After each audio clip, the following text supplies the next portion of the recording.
पार्थाय प्रतिबोधितां भगवता नारायणेन स्वयं व्यासेन ग्रथितां पुराणमुनिना मध्ये महाभारतम्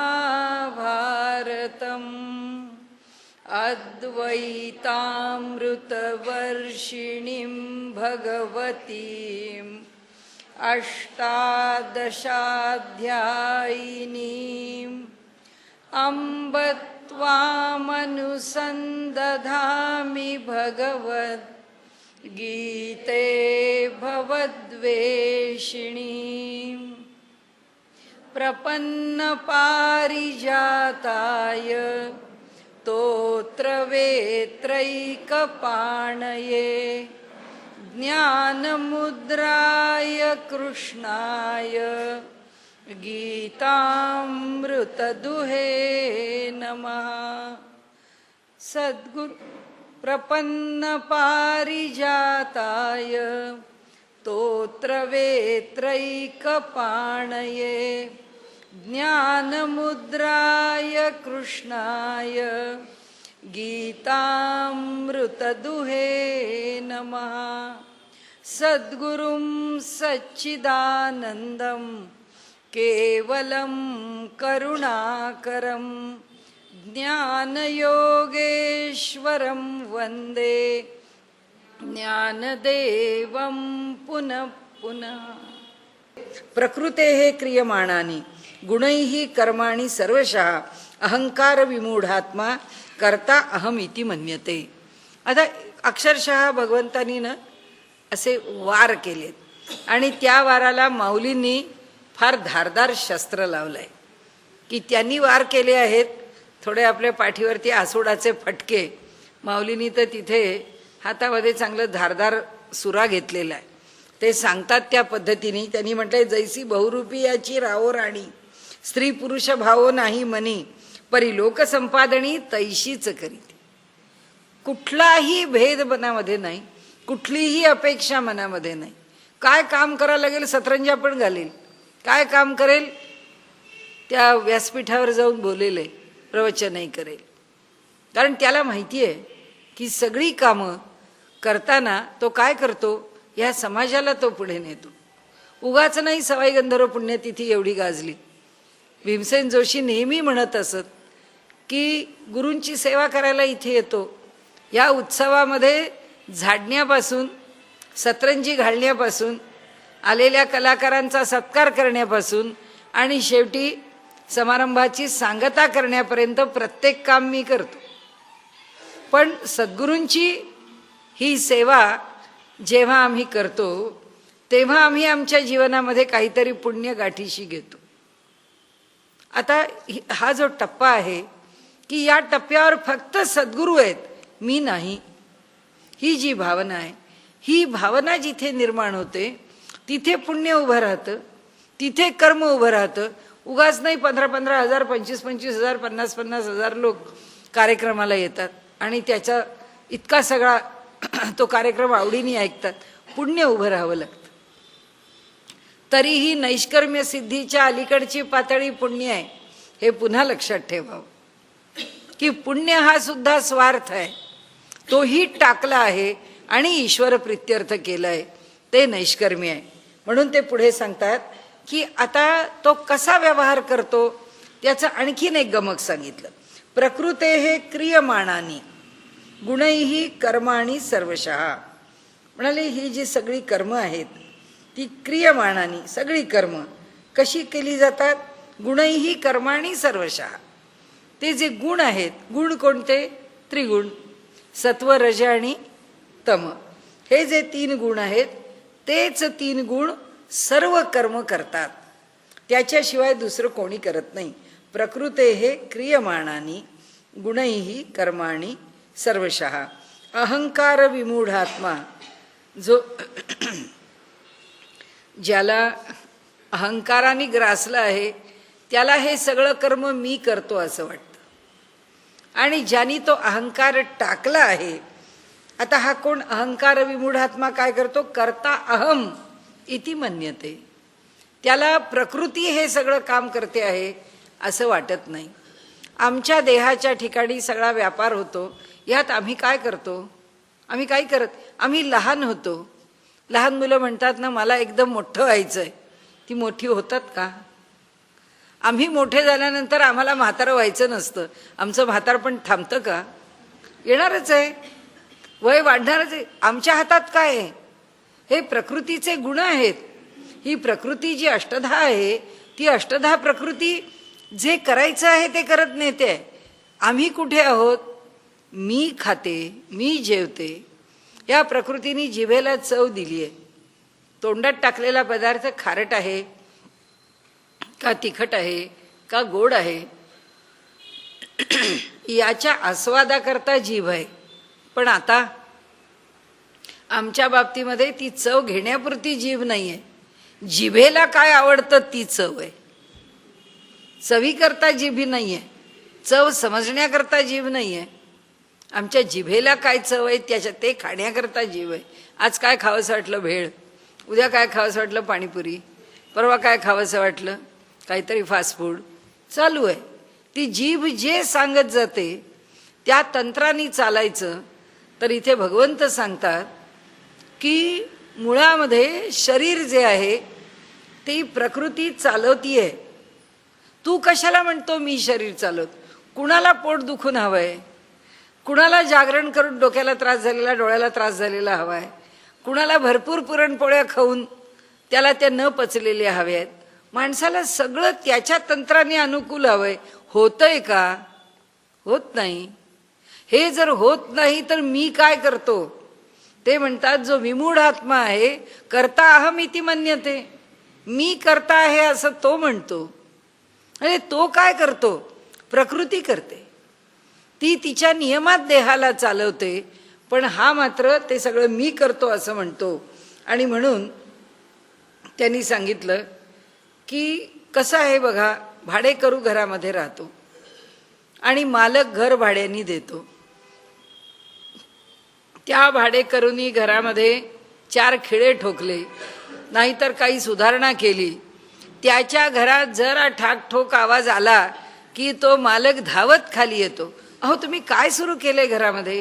केवढा आवाज येतोय? तर तो सांगतो नाही आम्हाला काहीतरी सोय पाहिजे म्हणून थोडंसं कपाट लावायचंय म्हणून खिळा ठोकतोय. हा म्हणतो कसले आमच्या घरामध्ये खिळे ठोकता हो? आमचं घर खराब करता. तो एक खिळा ठोकला त्याच्या छातीत खिळा ठोकल्यासारखं होतं याला. कारण ह्याचं घर आहे ना. त्या भाडेकरूला काहीच वाटत नाही. त्या भाडेकरूला ते घर ही आपली सोय आहे असं वाटतं. आणि घरमालकाला हे माझं घर आहे याला एवढाही धक्का लागू नये असं वाटतं. हेच आहे की हे जे घर आहे, हा जो देह आहे, हा देह भगवंतानी वापरण्याकरता दिलेला आहे. तो आमच्या सोयीकरता दिलेला आहे. तो जोपर्यंत आमच्याजवळ आहे तोपर्यंत त्याला उत्तम प्रकाराने वापरणं हे आमचं काम आहे. ते म्हणतात परंतु जो अहंकारी मनुष्य आहे तो हा देह माझा आहे, तो देह सुंदर राहिला पाहिजे. हा माझा देह आहे, त्याला उत्तम वस्त्र परिधान करायला दिली पाहिजेत. हा माझा देह आहे, या देहामध्ये मला जे योग्य वाटतं तसं घडलं पाहिजे. ही जी धारणा आहे त्यात भगवंतांनी असं म्हटलंय की जो ज्ञानी आहे त्या ज्ञान्याला हा देह राहणार आहे का जाणार आहे याच्याविषयी सुद्धा त्याच्या मनात कोणताही विचार नसतो. का नसतो? कारण ज्ञान्याला माहिती आहे की कर्ता अहम इति मन्यते नाहीच आहे. कर्ता मी नाहीच आहे, हा देह मी नाहीच आहे. माझं जे मूळ स्वरूप आहे ते भिन्न आहे याच्यापेक्षा. त्यामुळे या देहाला मृत्यू आला तर काय झालं? मृत्यूचं भय त्याला नाही आहे. मृत्यूचं भय कुणाला आहे? या देहाला जो कवटाळून बसला आहे त्याला आहे. की हा देह म्हणजेच मी आहे, म्हणजे हा देह कोणत्याही स्थितीत सुटता कामा नये. पण हा केव्हा तरी सुटणार आहे. म्हणून भगवंत सांगतात, पुढे माऊली सांगते, देखे पुढिलाचे ओझे जरी आपुला माथा घेईजे तरी सांगे का न दाटीजे धनुर्धरा. माऊलींचं भाष्य ओव्या थोड्या आहेत पण भाष्य फार भेदक आहे. म्हणजे थेट वर्मापाशी जाणार आहे. त्यांनी काय सांगितलं बघा, तुम्ही आपल्या समोरच्याचं ओझं अंगावर घेतलंय. देखे पुढिलाचे ओझे जरी आपुला माथा घेईजे. म्हणाले आपल्या डोक्यावर जर घेतलं तर सांगा बरं त्या ओझ्याचा डोक्याला भार होईल की नाही होणार? होईलच म्हणाले, नक्कीच त्याचा भार होईल. तरी सांगे कान दाटीजे धनुर्धरा, हो म्हणाले भार होणारच आहे. तसं हा जो देह आहे हा प्रकृतीच्या अधीन आहे. त्या देहाला माझा माझा कशाला म्हणता? तो माझा म्हणून त्याचं ओझं अंगावर घेता. आता ओझं अंगावर घेतलं तर म्हणाले ते तुम्हाला त्रासदायकच होणार आहे ना, असा प्रश्न आम्हाला माऊली विचारते. तैसी शुभाशुभे कर्मे जिये निफजती प्रकृती धर्मे. तसं देहाच्या पातळीवरती शुभ किंवा अशुभ कर्म ही निर्माण होतात. तिये मूर्ख मती भ्रमे मी करता म्हणे. काही योग्य किंवा काही अयोग्य कर्म मनुष्याला करावी लागतात.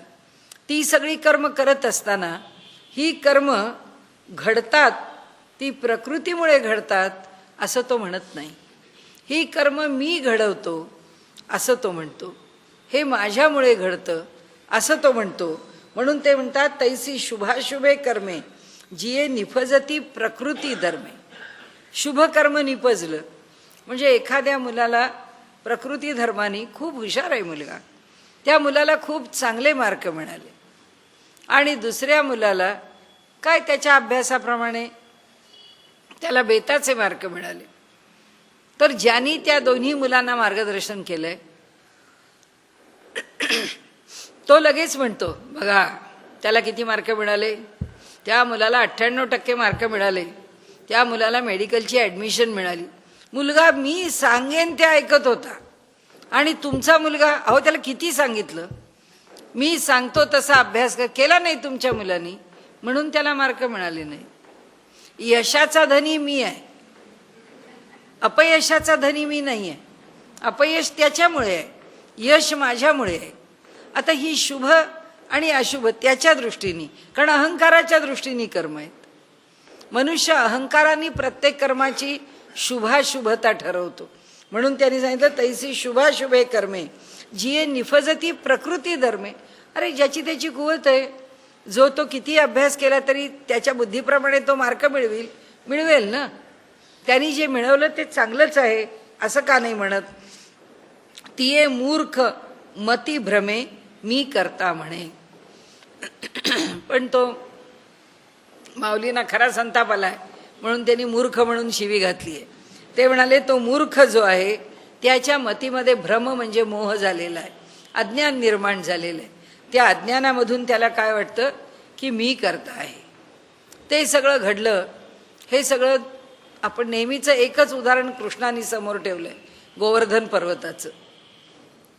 उचलणारा तो आहे. प्रत्येक गोपाला वाटतं की माझ्या काठीने गोवर्धन उचलला गेलाय.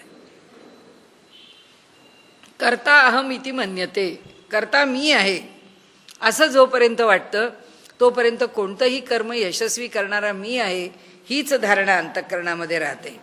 म्हणून ते म्हणतात की मनुष्याच्या ठिकाणी सगळा काही मी मी मी मी हा विचार जात नाही. ऐसा अहंकाराधिरूढ, असा जो अहंकारावरती अधिरूढ झालेला आहे, त्याच्यावर बसलेला आहे. एक देशी मूढ म्हणाले तो स्वतःला या देहाहंकारामध्ये आणि या देहामध्ये सीमित करणार आहे. त्याचा विचारच त्यात बांधलेला आहे.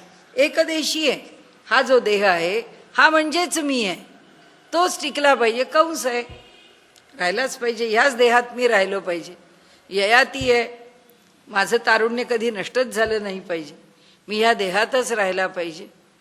अशा प्रकारे मनुष्याच्या अंतःकरणामध्ये जोपर्यंत भ्रम आहे, मनुष्याच्या अंतःकरणामध्ये जोपर्यंत हे सर्व काही मीच आहे आणि मी म्हणजे देहच आहे, तर तोपर्यंत ते सांगतात असा हा देहाहंकाराने अधिरूढ झालेला एकदेशी मूर्ख तया हा परमार्थ गूढ प्रकटावा ना. त्याच्याकडे हा परमार्थ सांगू नये.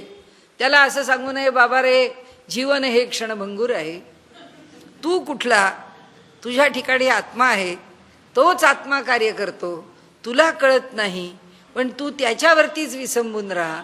जे काही घडतं तुझ्या जीवनात ते त्याच्यामुळे घडतं, तो आत्मा अमर आहे. तू कितीतरी देह टाकशील पण तो आत्मा शाश्वत राहील.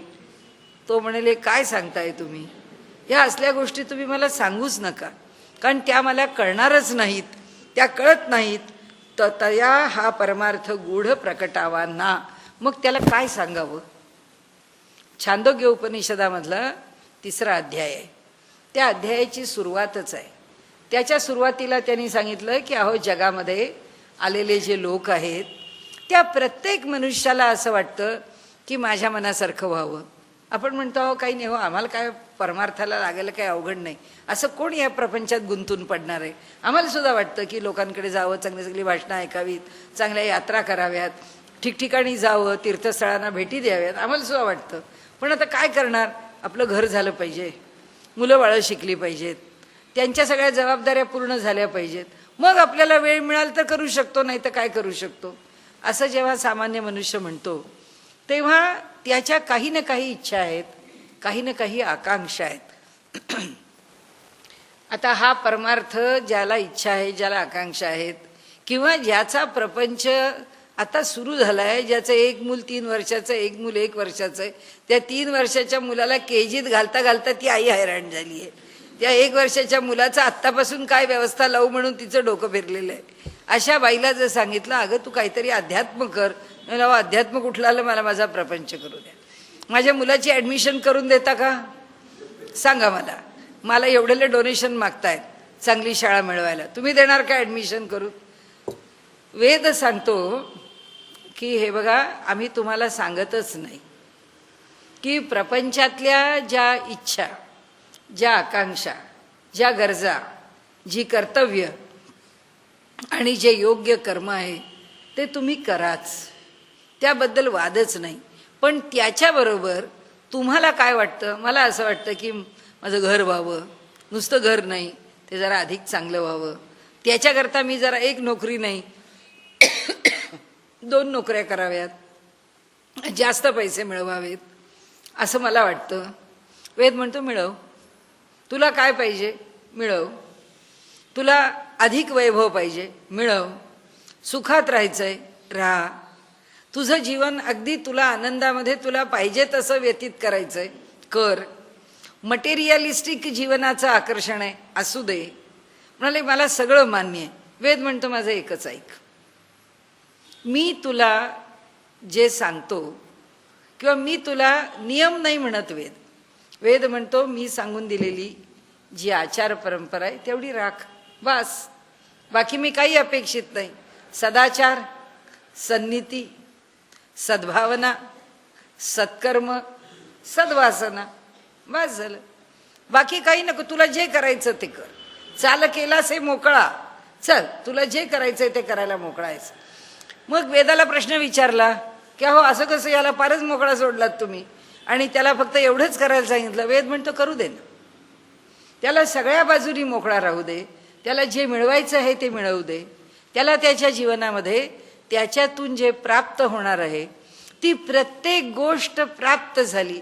माऊलींनी आणि इथे भगवंतांनी आपल्याला ते स्वरूप म्हणजे अर्थात सर्वोपनिषदो गावो दोग्धा गोपालनंदना, सगळा उपनिषदाचा विचारच इथे सार रूपाने आलाय. त्यांनी सांगितलं अहो फळात आलात तुम्ही, फळाच्या पुढं काय, काही नाही. तर म्हणून वेद सांगतो घेऊ दे ना, त्याला फळ घेऊ दे, त्याला जे पाहिजे ते फळ मिळू दे. फळ मिळाल्यावर पुढं काय? तो म्हणतो अरे मिळेपर्यंत जितका मी धडपड करत होतो, मिळाल्यानंतर आता काहीच वाटत नाहीये. म्हणाले म्हणून समर्थांची भाषा वेगळी, ज्ञानेश्वरांची भाषा वेगळी. ते समर्थ म्हणतात प्रपंच मूळचाच नासका, नासका म्हणजे नाशवंत आहे, करीत जाता होतो फिका. आम्ही ह्या प्रपंचातले एक एक कर्तव्य पार पाडायला लागलो, एक एक त्यातलं आम्हाला चांगलं फळ मिळायला लागलं की मिळालेलं फळ आम्हाला शहाण्या माणसाला किंवा वेद सांगतो तसं, मी सांगतो तसं कर, एवढंच कर, वासना चांगली ठेव, चांगल्या मार्गाने चाल, चांगल्या व्यवहारामध्ये राहा, बस. ते म्हणतात ह्या व्यवहारात जो राहतो त्याला ते फळ आसक्त बनवत नाही, त्याला ते फळ निरासक्त बनवतं. आणि म्हणून वेदांनी सांगितलं की माझ्या उपदेशाच्या पलीकडे जाऊ नकोस, पण जे तुला करायचंय ते कर. तो सगळा विषय 12व्या अध्यायामध्ये भगवंतांनी घातलेला आहे. आणि त्याला म्हणून त्यांनी इथे माऊली सांगते की त्याला फक्त सत्क्रिया प्रतिपादावी, तू फक्त चांगलं काम कर. म्हणून त्यांनी या ठिकाणी अहंकार अधिरूढ एकदेशी मूढा तया हा परमार्थ गूढ प्रकटावा ना. त्या मूढाच्याकडे हे जीवनाचं अशाश्वत्व अशाश्वतत्व अजिबात बोलू नये, कारण हे सांगण्याची त्याला गरज नाही आहे. त्याला प्रपंचाची योग्यता, प्रपंचामधलं स्थैर्य, प्रपंचामधली सत्क्रिया, सद्वासना एवढ्याच गोष्टी सांगाव्यात. आणि वेद सांगतो हळूहळू हळूहळू तो जगामधल्या सर्व गोष्टींच्या उपभोगाबरोबरच तो निरासक्त होत जातो. आम्हाला पुष्कळ वेळ आहे, आम्हाला काही गडबड नाही आहे, आम्ही सावकाश सावकाश त्याला द्यायला तयार आहोत. म्हणून संबंध गीतेमध्ये सर्वात शेवटी माऊलींचं जर स्वतंत्र काही कॉन्ट्रीब्युशन जर काही गीतेत असेल तर विशेषत्वानी त्यांनी त्या क्रमयोगावर जो भर दिला आहे 18व्या अध्यायामध्ये, की मनुष्य क्रमाक्रमाने उत्क्रांत होत त्या भगवंतापर्यंत कसा पोचतो ते त्यांनी कर्माशी निगडीत सांगितलं. त्यांनी सांगितलं अहो तो सांख्ययोगी झोप दिशी या झाडावरून त्या झाडावर जाऊन बसतो, असे का आम्ही जाणार आहोत? आम्ही हळूहळू साधना करत जाणार. साधना म्हणजे काय? कर्मच आहे. आम्ही हळूहळू कर्म करत बदलत जाणार. आणि ते कसे बदलणार? योग म्हणजेही कर्मच आहे, भक्ती म्हणजेही कर्मच आहे. ज्यावेळी कर्म थांबतं त्यावेळी ती परमात्म स्थिती येते. आणि ती कशी येते त्याची चर्चा 18व्या अध्यायात ज्ञानेश्वरी टीका म्हणून जितकी केली आहे गीतेवरची, तसं कुठे आपल्याला बघायला मिळणार नाही. हे विशेषता आहे माऊलींची कर्माच्या विषयी. इथे जसा स्वधर्म ही त्यांची विशेषता आहे, स्वधर्माचं आचरण, विहित कर्माचं आचरण ही विशेषता आहे. काय करावं? परमार्थ म्हणजे आम्ही काय करावं? काही करू नये, स्वधर्माचं आचरण करावं, विहित कर्माचं आचरण करावं, यथासांग आचरण करावं. म्हणून तिथे वेद सुद्धा सांगतो की ह्याला मी काही म्हणाले सांगत नाही, ह्याला मी तत्वज्ञान शिकवत नाही, तर त्याला मी एकच तत्वज्ञान शिकवतो की हा जीवन म्हणजे यज्ञ आहे आणि या यज्ञामध्ये रोज आहुती टाकायच्या आहेत. आणि या रोजच्या ज्या आहुती आहेत त्या तुझ्या कर्माच्याच आहुती आहेत. ते तुझं कर्मच त्या ठिकाणी योग्य कर्म कर आणि दैनंदिन जीवन चालव, तुला काही अडचण नाही आहे. आणि म्हणून ते इथे सांगतात हे असो प्रस्तुत सांगिजेल तुझं हित, ते अर्जुना देऊनी चित्त अवधारी पहा. हे असो प्रस्तुत, हेच योग्य आहे म्हणाले. अनाठाई कुठेतरी परमार्थाचा विचार, तू जर आत्ता युद्धाच्या भूमीवर कर्म करायला उभा राहिलास आणि परमार्थाच्या गोष्टी करायला लागलास तर म्हणाले याला काय अर्थ आहे? अयोग्य गोष्ट अयोग्य ठिकाणी अयोग्य काली होऊच शकत नाही, ती योग्य ठरतच नाही. आणि म्हणून ते म्हणतात हे असो प्रस्तुत सांगीजे तुझं हित. ठीक आहे म्हणाले, आत्ता एवढं सांगतो एवढं पुरेसं आहे. कारण त्यांनी एक मोठा मुद्दा त्याला अगदी चांगले जबरदस्त वळसे देऊन देऊन देऊन दृढ केलेला आहे. तो म्हणजे असा की तू राजा आहेस, क्षत्रिय आहेस, वीर आहेस, पराक्रमी आहेस, कीर्तिवान आहेस, यशवान आहेस आणि हे सगळ्यांना ज्ञात आहे. अशा सगळ्यांच्या समोर उभ्या असलेल्या एका असामान्य पुरुषांनी काय व्यवहार करावा हे तुला समजलं पाहिजे. याच्याकरता लोकसंग्रह, याच्याकरता जनमानस, याच्याकरता तुझं कर्तव्य मी सांगितलं. आता हे असो प्रस्तुत, बस आता इथे जे सांगितलं आता ते पुरेसं आहे. सांगिजेल तुझं हित, आता तुझ्या हिताचं पुन्हा सांगतो. ते अर्जुना देऊनी चित्त अवधारी पा, ते मन लावून ऐक मी काय तुला सांगतो ते. तत्वविद तू महाबाहो गुणकर्म विभागयो हो, गुणागुणेषु वर्तंत इति मत्वा न सज्जते. न सज्जते, आसक्त होत नाहीत. आता कोण आसक्त होत नाहीत? त्यांनी सांगितलं हे महाबाहो, हे शूर अशा अर्जुना, तुला एक गोष्ट मी सांगतो की जे बुद्धिमान आहेत, तत्वविद, जे तत्वाला जाणणारे आहेत, ते काय जाणतात? गुणागुणेषु वर्तंत इति मत्वा, ज्यांना ही गोष्ट कळली की गुण गुणाच्या ठिकाणी व्यवहार करतात, ही गोष्ट ज्यांना कळली ते कधीही आसक्त होत नाहीत.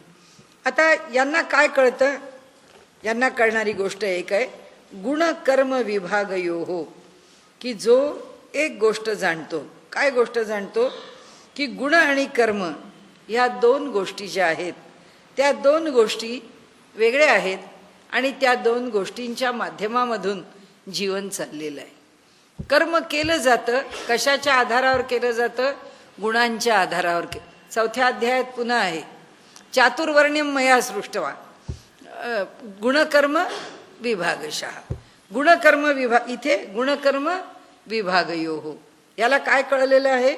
याला एक कळलेलं आहे की गुणाशी जो व्यवहार करतात तो त्यांचा परस्पर व्यवहार आहे, त्यांचा त्यांच्याशी व्यवहार आहे, गुणांनी गुणांशी केलेला व्यवहार आहे. म्हणून इति मत्वा, हे ज्याला समजलं ते कधीही आसक्त होत नाहीत. आता इथे तत्ववित्तु महाबाहो गुणकर्म विभागयोः, गुणकर्माच्या ठिकाणी असणारा विभाग, त्यांचा परस्पर संबंध. गुण म्हणजे त्रिगुण आणि कर्म म्हणजे आम्ही जे करतो ते, त्या दोन गोष्टींचा परस्पर संबंध काय आहे? कर्म सात्विक आहे, राजसिक आहे, तामसिक आहे, संमिश्र आहे. कर्माच्या मागची भूमिका काय आहे? अनेक गोष्टी त्याच्यामध्ये जेव्हा येतात तेव्हा प्रत्येक क्षणाला त्या गुण आणि कर्माचं संमिश्रण आहे. कसं समजावं? प्रतिक्षणाचं समजावं. फार ज्ञानी आहे, फार मोठा सांख्ययोगाने युक्त असणार आहे, प्रतिक्षणाचा छेद करावा, प्रत्येक क्षणाला त्रिगुणांची स्थिती काय आहे समजून घ्यावं आणि त्यावेळी कर्माची अवस्था काय आहे पाहावी, तोलत जावी. येते का तोलता बघावं. कारण अंतःकरणात उत्पन्न होणारी वृत्ती घड्याळ लावावं आणि वेळ लावून पडून राहावं. मनात येणाऱ्या विचारांना बिलकुल थांबवू नये. आणि किती विचार मनात आले मोजले नाही तरीसुद्धा सतत एकानंतर एक 2 4 5 7 8 100 200 एकाशी दुसऱ्याचा संबंध नाही असे अनेक विचार येऊन जातात. आपल्याला वाटतं किती वेळ गेला विचार करण्यात, घड्याळ पाहिलं तर 5 पण मिनिटं झालेली नसतात. इतके शेकडो हजारो विचार मनात येऊन गेलेले असतात. इतक्या हजारो विचारांचा लेखाजोखा कसा घ्यायचा? त्यांनी सांगितलं, ज्याला बुद्धीनीच विश्लेषण करायचंय त्यांनी क्षणाचा कितीही लहानसा तुकडा करावा आणि त्या क्षणाच्या त्या लहानशा तुकड्यामध्ये सत्वाची, रजाची आणि तमाची या 3 गुणांची काय स्थिती आहे बघावं आणि त्या स्थितीत कर्माची काय स्थिती आहे बघावं. हे जर त्याला जाणता आलं त्या त्या क्षणाला तर त्यांनी त्याचा जरूर स्वतंत्र विचार करावा. पण हे जाणणंच अवघड आहे. प्रतिक्षण त्या क्षणाचा जितका लहान भाग करू तितका त्याचा बारकावा आणि त्याची सूक्ष्मता आहे. म्हणून आपल्याकडे उपनिषदांनी म्हटलंय की किती बारीक केसाचा 1000वा भाग केला तरी सुद्धा त्या क्षणाचा लहानसा भाग आम्हाला पकडता येत नाही. तरीही त्या भागामध्ये त्रिगुण वर्तत असतात, म्हणजे कार्यरत असतात, कार्यकारी असतात. आता ते त्रिगुण काय खेळ करत राहतात आम्हाला कुठं कळतंय? प्रति क्षणाला ते आम्हाला नाचवतात तरी सुद्धा आमचा अहंकार संपत नाही, तरी सुद्धा माझं मी पण संपत नाही. म्हणून ते इथे सांगतात, जो हा तत्ववित आहे, हा जो ज्ञानी आहे, हा जो बुद्धिमान आहे, जो तत्वाला म्हणजे आत्मतत्वाला जाणतो, की जे आत्मतत्व अत्यंत सूक्ष्म आहे आणि अत्यंत विशाल आहे, व्यापक आहे, हे जो जाणतो त्या आत्मतत्वाला जाणणारा हा सत्पुरुष, हा म्हणाले काय जाणतो? गुणकर्म विभागयोः. त्याच्यामध्ये होत जाणारा जो विभाग आहे, प्रति क्षणाला भेद आहे. या जगाला उगाच शंकराचार्यांनी मिथ्या नाही म्हटलं. एकही क्षण असा नाही की ज्या क्षणाला वृत्ती ह्या क्षणातून पुढच्या क्षणात तशीच टिकली आहे. टिकत नाही, बदलच होतो. काल बदलला की गुण, असं जर प्रत्येक क्षणाला आम्ही बदललो नसतो तर वयाची 60 आल्यानंतर केस पांढरे झाले हे काय एका क्षणात होतं? ही प्रक्रिया वयाच्या 25व्या वर्षापासून चालूच आहे. प्रतिक्षणाला चालू आहे. मनुष्याच्या जीवनामध्ये घडणारा प्रत्येक बदल हा प्रतिक्षणाला आहे. काय स्थिर? काही स्थिर नाही आहे. आता हा विषय का आणला अर्जुनाच्या पुढे? त्यांनी सांगितलं आता बस झालं, वरचा विषय पुरा झाला. तत्वज्ञान न सांगता लोकसंग्रह करण्याचा विषय आता तुझ्यापुरतं तूर्त त्याला विराम दिला. आता तुझ्या करता घे. हे पराक्रमी महापुरुषा, आता लक्षात घे तू की त्या आत्म्याचं स्वरूप काय आहे ते फक्त शाश्वत आहे, बाकी सगळं अशाश्वत आहे. आणि ती अशाश्वतता कशावर अवलंबून आहे? गुण कर्म विभागयो. तिचं विभाजन कशाच्या पातळीवर होतं? गुण आणि कर्माच्या पातळीवर होतं. गुणागुणेषु वर्तन्त. गुण गुणांच्या मध्येच व्यवहार करतात. सत्वगुण रजगुणाला कमी करतात, रजगुण तमोगुणाला वरती करतो, सत्व रज दोन्ही खाली जातात, तमोगुण वरती येतो. माहीत नाही आपल्याला. कारण असं आहे, ध्यानाला बसायला लागलो आम्ही. ध्यानाला बसत असताना अंतःकरणाची बैठक तयार करताना सत्वगुणाचं प्राबल्य केव्हाही आनंददायी आहे. देहाच्या ठिकाणी तमोगुणाचं प्राबल्य अधिक आनंददायी आहे. कारण ती बैठक स्थिर कशी होणार? जी बैठक घातली आहे त्या बैठकीतली मांडी, त्या बैठकीतली कंबर, त्या बैठकीतला पाठीचा कडा, त्या बैठकीमधली मान, त्या बैठकीमध्ये मस्तक, हे सगळं जर एका जागेवर स्थिर व्हायचं असेल आणि जी स्थिती आम्हाला मान्य आहे ती स्थिती जर टिकायची असेल, तमोगुणाचं प्राबल्य पाहिजे. तो तमोगुण कोणता पाहिजे? तो तमोगुण जो आहे तो शुद्ध तमोगुण पाहिजे. 3 गुणांचाच खेळ आहे. अध्यात्म म्हणजे सुद्धा 3 गुणांचाच खेळ आहे. आणि प्रपंच म्हणजे सुद्धा 3 गुणांचाच खेळ आहे. प्रपंचामध्ये ज्या सत्वगुणाचा खेळ आहे तो सत्वगुण अध्यात्माला नको आहे. प्रपंचामधला सत्वगुण आणि परमार्थामधला सत्वगुण भिन्न आहे. प्रपंचामधला रजोगुण आणि परमार्थामधला रजोगुण भिन्न आहे. तसाच तमोगुण भिन्न आहे. परमार्थामधला सत्वगुण काय मागतो? पूर्ण निरीच्छता मागतो. प्रपंचामधला सत्वगुण काय मागतो? योग्य कार्यशीलता मागतो. योग्य कार्यकारी राहिलं पाहिजे. आता ध्यानाला बसलून कार्यकारी राहिलो तर कसं चालेल? नाही चालणार. इथला जो सत्वगुण आहे हा फक्त चित्ताच्या शुद्धीकरता आवश्यक आहे. चित्त शुद्ध होत राहिलं पाहिजे. प्रपंचामध्ये त्याचं प्रयोजन भिन्न आहे. रजोगुणाचं प्रयोजन प्रपंचामध्ये भिन्न आहे. कारण मला पाणी प्यायचं आहे आणि मला उठायचा पण कंटाळा आला तर इथे डिहायड्रेशन व्हायची वेळ आहे उन्हाळ्याच्या दिवसात. प्रत्येक वेळी उठायचा कंटाळा आला, पाणी नाही प्यायलं कसं चालेल? ज्याची आवश्यकता आहे त्याकरता हालचाल आवश्यक आहे. परमार्थामध्ये रजोगुण आवश्यक आहे.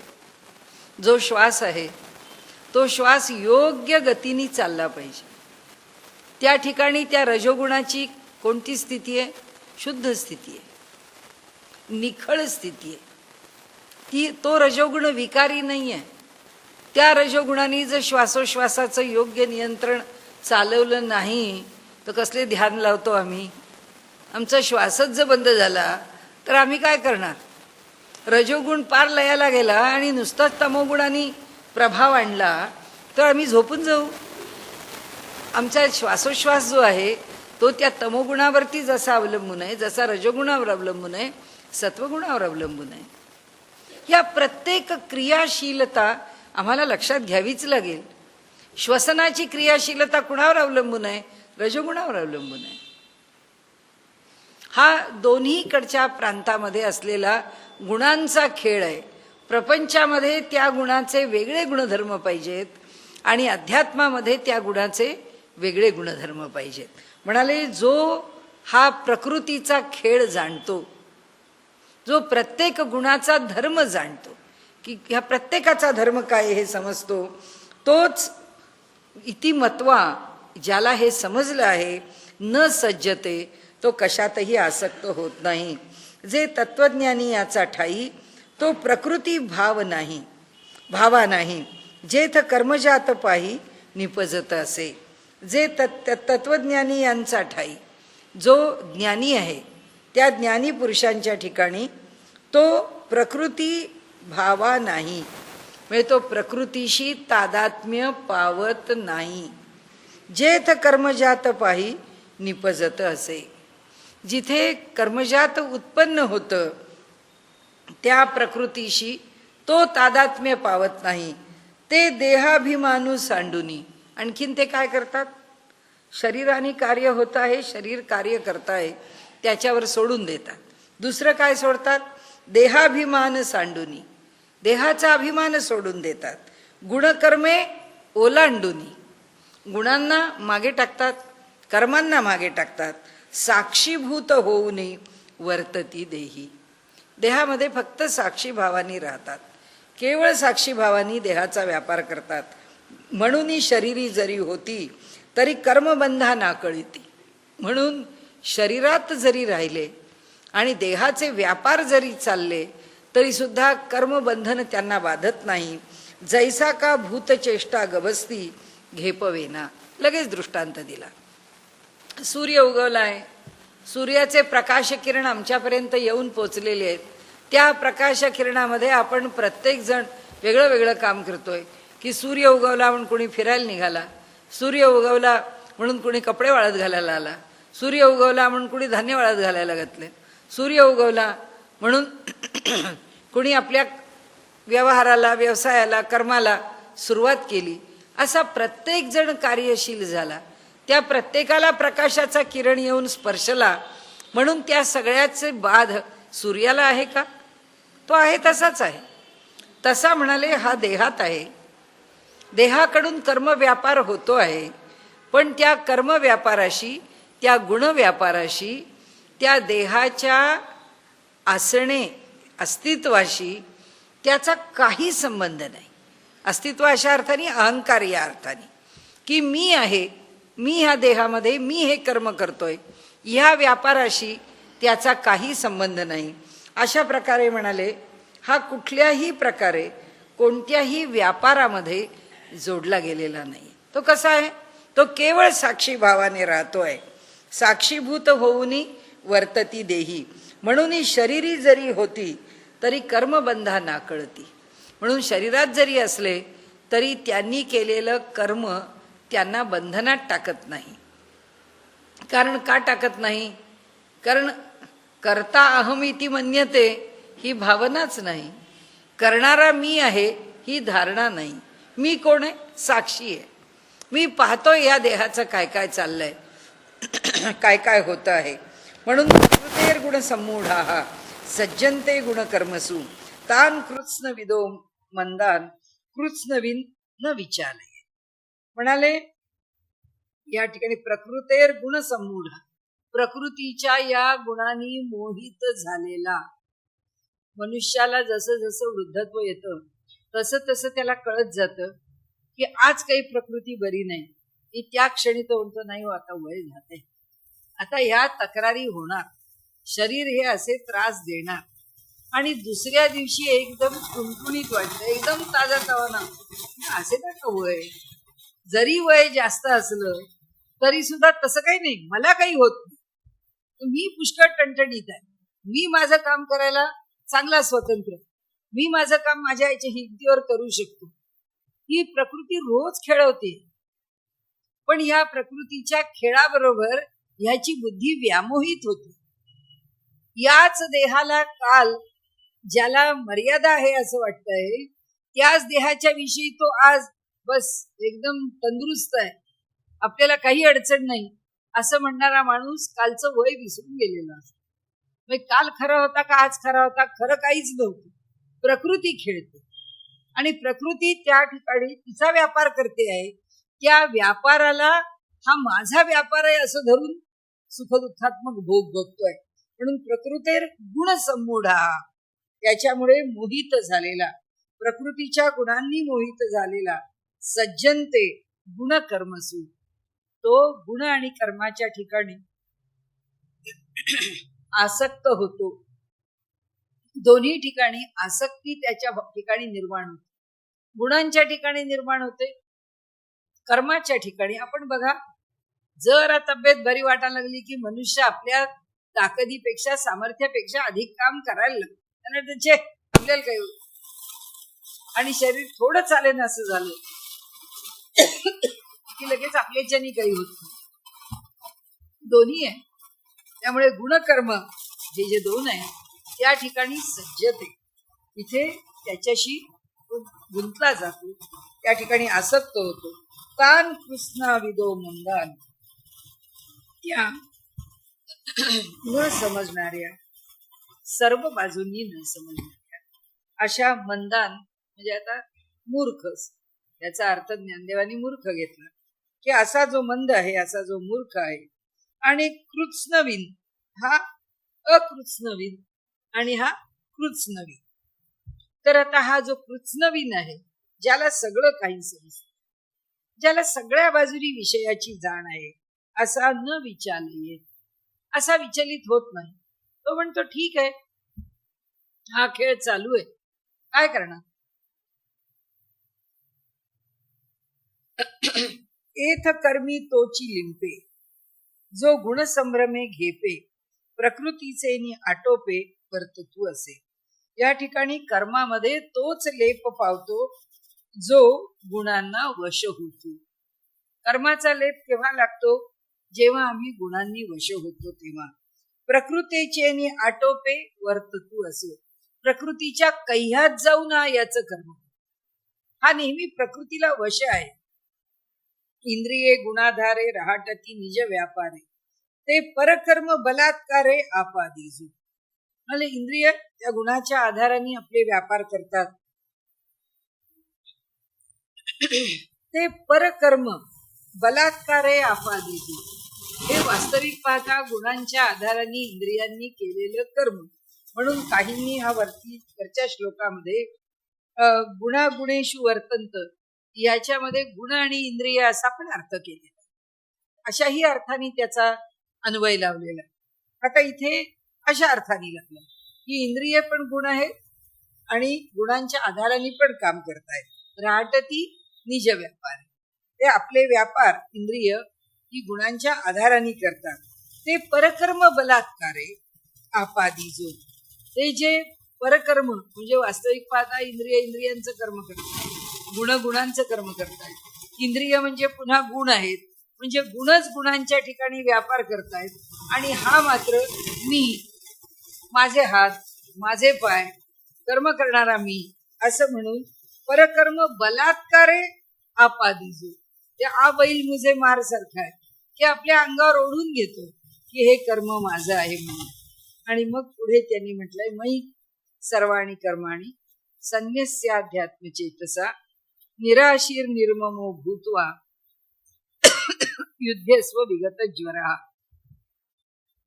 ते या ठिकाणी म्हणतात की अध्यात्म चेतसा. आता जो गायत्री मंत्राचा अर्थ आहे तो इथे आला.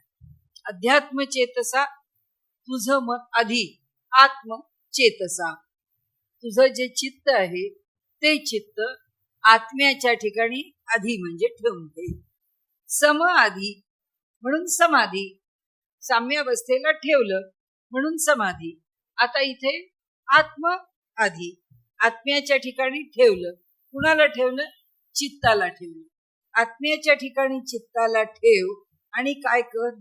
आता त्यांनी सांगितलं आपल्याला की कुठल्याही प्रकारचा ताप, विगत ज्वर हा असू दे, ते पुढे घेऊ आपण, आधी इथे घेऊन टाकू. म्हणजे सर्वाणी कर्माणी, सर्व कर्म जी आहेत ती काय कर, तर ती मयी माझ्या ठिकाणी संन्यस्य म्हणजे माझ्या ठिकाणी ठेवून दे. सम्यक न्यास कर म्हणजे दोन गोष्टी करायला सांगितल्या. कोणत्या दोन गोष्टी? त्याला आत्म्याच्या ठिकाणी ठेवायचं. तुझं जे चित्त आहे ते कुठे ठेव सांगितलं? आधी आत्म चेतसा, चित्ताला आत्म्याच्या ठिकाणी ठेव. आणि तुझी सगळी कर्म आहेत ती कोणाच्या ठिकाणी ठेव? माझ्या ठिकाणी ठेव. मयी संन्यस्य, माझ्या ठिकाणी ठेवून दे. आता इथे मयी सर्वाणी कर्माणी संन्यस्य. आता इथे निराशीर निर्ममो भूत्वा युद्धस्व विगत ज्वरहा, कसलाही ताप न ठेवता विगत ज्वरहा, सगळ्या प्रकारचे क्लेश दूर करून काय कर? निराशीर, निरीच्छ हो, निर्मम हो, ममत्व रहित हो आणि काय कर, युद्धस्व, युद्ध करायला तयार हो. आता लक्षात आलं ना आपल्याला हे 2 श्लोक देताना त्यांनी का सांगितलं की आता हे बाजूचं राहू दे, लोकसंग्रह वगैरे जोशेत सर्व कर्माणी सगळं झालं, बाजूला ठेव, आता तुझ्या मुद्द्याचं बोल. आता त्याच्या मुद्द्याचं सांगितलं की काय कर, तर युद्धस्व, म्हणून आता तू युद्ध कर. तरी उचिते कर्मे आघवी तुवा आचरोनी मज अर्पावी, परी चित्तवृत्ती न्यासावी आत्मरूपी. एकदम सोपी ओवी झाली. उचित कर्म, योग्य कर्म जी आहेत ती सर्व कर्म आघवी तुवा आचरोनी मज अर्पावी, त्याचं आधी आचरण कर आणि मग मला अर्पण. परी चित्तवृत्ती न्यासावी आत्मरूपी, पण चित्तवृत्ती मात्र आत्म्याच्या ठिकाणी ठेवा. भगवंतांनी अध्यात्म कुठेही बाहेर जाऊन करायला सांगितलेलं नाही. त्यांनी सांगितलं हृदयस्थ परमात्म्याबरोबरच अध्यात्माचा खेळ करा, लांब जाऊच नका. आपल्या चित्ताला कुठे ठेवा, हृदयस्थ परमात्म्याच्या इथेच ठेवा. ते ठेवणं जमत नसलं तर समोरच्या मूर्तीच्या इथे ठेवा, जमत असलं तर हृदयाशी परमात्म्याजवळ ठेवून द्या. म्हणून तरी उचिते कर्मे आघवी तो आचरोनी मज अर्पावी, परी चित्तवृत्ती न्यासावी आत्मरूपी. आपल्या चित्तवृत्तीला आपल्या हृदयामध्ये असणाऱ्या परमात्म्याच्या ठिकाणी ठेवावं. हे कर्म मी करता का आचरेन या अर्था, हे कर्म आहे, हे कर्म मला करायचं आहे आणि मला कोणत्या हेतूनी करायचं आहे. का आचरेन या अर्था, अर्था म्हणजे हेतू, या अर्थानी या हेतूनी मी ते कर्म आचरेन. आणि हे कर्म मी करता, हे कर्म आहे, करणारा मी आहे. ऐसा अभिमानू झणे चित्ता रिगो देसी. म्हणाले असा अभिमान चित्तामध्ये क्षणभर सुद्धा येऊ देऊ नकोस, असं एकदा सुद्धा मनात येऊ देऊ नकोस. तुवा शरीर परा नो व्हावे. शरीर पर, जसं आपण अभ्यास पर, विद्वत पर असं म्हणतो ना, की पर म्हणजे त्या दृष्टीने तू शरीर पर होऊ नको, अध्यात्म पर हो. असा जसा पर हा शब्द वापरतो ना, त्याकरता त्याच्याशी जोडलेला, तू शरीराशी जोडलेला राहू नकोस. तू हा शरीर परा नो व्हावे. काय व्हावे, आत्मपरा हो व्हावे. तू आत्मपर हो, शरीर पर काही होऊ नकोस. कामना ज्यात सांडावे, अंतःकरणातल्या सगळ्या कामना सोडून दे. मग अवसरोचित भोगावे भोग सकळ, योग्य काळी येणारे योग्य भोग भोगावे. याच्यामध्ये एक मोठं तत्वज्ञान त्यांनी सांगितलं की अवसरोचित भोगावे. अवसरोचित, कालोचित. कालोचित का, कारण आता डिसेंबर महिना आहे आणि आत्ता या क्षणी आम्हाला देवगडचा हापूस पाहिजे, कसा मिळेल? अवसरोचित नाहीये तो. केव्हा मिळेल? आम्हाला मे महिन्याच्या शेवटी मिळेल, कारण तो पक्व व्हायला तेवढा काळ पाहिजे, तेव्हाच आम्हाला तो आंबा खायला मिळेल. म्हणजे फळ जे आहे ते कालानी पक्व होणार नाही. कोणतंही फळ मला आत्ताच्या आत्ता मिळावं नाही मिळत, त्याला योग्य काळ यावाच नाही. तो काळ आल्याशिवाय त्याचं फल मिळत नाही. म्हणून माऊली म्हणतात थांबा, आणि जेव्हा योग्य काल येईल तेव्हा त्या फलाची अपेक्षा करा. तोपर्यंत आपल्याला त्याचं खुरपणी, निंदणी, त्याला खत घालणं, पाणी घालणं, फवारे मारणं एवढंच काम करायचंय. लक्षात ठेवा, आपलं कर्म एवढंच आहे. झाडाला सारखं चांगलं सांभाळणे आणि त्याची चांगली भरभराटीने वाढ करणे, म्हणजे मग योग्य काळी फळ येईल आणि ते फळ आम्ही खाऊ. मग अवसरोचित भोगावे भोग सकळ, योग्य वेळी प्राप्त होणारे योग्य भोग मनुष्याला प्राप्त होतात. आता कोदंड घेऊन हाती आरूढ पाय ये रथी. भगवंत काही आपला मुद्दा सोडत नाही. ते म्हणतात हातामध्ये धनुष्य घे, आता कोदंड घेऊन हाती आरूढ पाय ये रथी. या रथावर आता आरूढ हो आणि देई आलिंगन वीरवृत्ती समाधाने. आणि वीरवृत्तीला आलिंगन दे समाधानाने. तू आधी निशंक हो, मनाचं पूर्ण समाधान करून घे आणि अंतःकरणामध्ये वीरश्रीची जागृती करून घे. जगी कीर्ती रूढवी. आता यांनी काय करायचंय तुला पुढे? तुझी कीर्ती आहेच, पण ती कीर्ती रूढ कर. यात फरक आहे. एखादं चांगलं काम केलं तर समोरचा मनुष्य आपली वाहवाच करतो, पण त्या कामाबरोबर विसरून जातो. पण प्रत्येक काम जर चांगलंच करत गेलो तर ती जी कीर्ती आहे ती रूढवी, ती रूढ होते. की समोरचा यांना ना हे अमुक एक काम देऊन तुम्हाला बघायला नाही, त्यांच्यावर पूर्ण विश्वास टाका. मी सांगते तुम्हाला की ते बरोबर करणार. का? काय कराल, काय घडेल आमच्या हातून, याचा विश्वास दुसऱ्याच्या अंतःकरणात तेव्हाच निर्माण होतो जेव्हा सातत्याने ते घडते. आणि म्हणून ते सांगतात तुझी कीर्ती आता तुला रूढ करायची. आता तुला पूर्णार्थाने दाखवून द्यायचं आहे की तू असा श्रेष्ठ पुरुष आहेस. जगी कीर्ती रूढवी हा मोठा प्रसंग आलेला आहे तुझ्या इथे, की आतापर्यंतच्या तुझ्या लहान लहान घटना प्रसंगातून तुझं मोठेपण कळलंय. आता त्याच्यावर शिक्कामोर्तब व्हायची वेळ आलेली आहे. म्हणून जगी कीर्ती रूढवी, स्वधर्माचा मानू वाढवी. तुझा जो धर्म आहे क्षत्रिय धर्म, त्याचं आचरण तू कसं करतोस यावरती त्याचा सन्मान वाढणार आहे. म्हणून तू तो वाढव. यथा यया भारापासून सोडवी मेदिनी हे. आणि ही जे सगळे लोक भारभूत झालेले आहेत ना, हे जे दुष्ट आहेत, परित्राणाय साधूनाम विनाशायच दुष्कृताम, या सगळ्या दुष्कृतांचा, हे सगळे दुष्ट व्यवहार करणाऱ्यांचा नाश होणं अपेक्षित आहे. त्यांचा नाश तो कर आणि ह्या पृथ्वीला यांच्या भारापासून सोडव. या पृथ्वीला मोकळं कर. आता पार्था निशंक होईल. हे अर्जुना, आता तू निशंक हो. या संग्रामात चित्त दे आणि येथ हे वाचून काही बोलू नये. आता युद्धभूमीवर आहेस, युद्धाशिवाय दुसरं काही बोलू नको. एवढी एकच गोष्ट तू कर. उरलेला विषय उद्या बघूया.